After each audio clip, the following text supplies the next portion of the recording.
Welcome back. If Chowdeck isn't detecting your location, here's how to fix it quickly.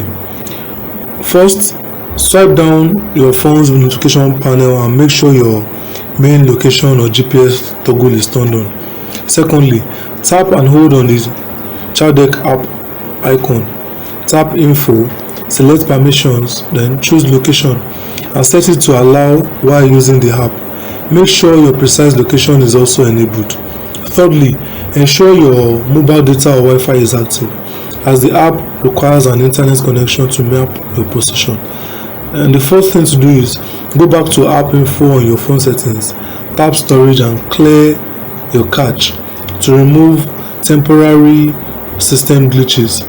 Finally, close Chowdeck completely from your recent apps and reopen it, or restart your phone.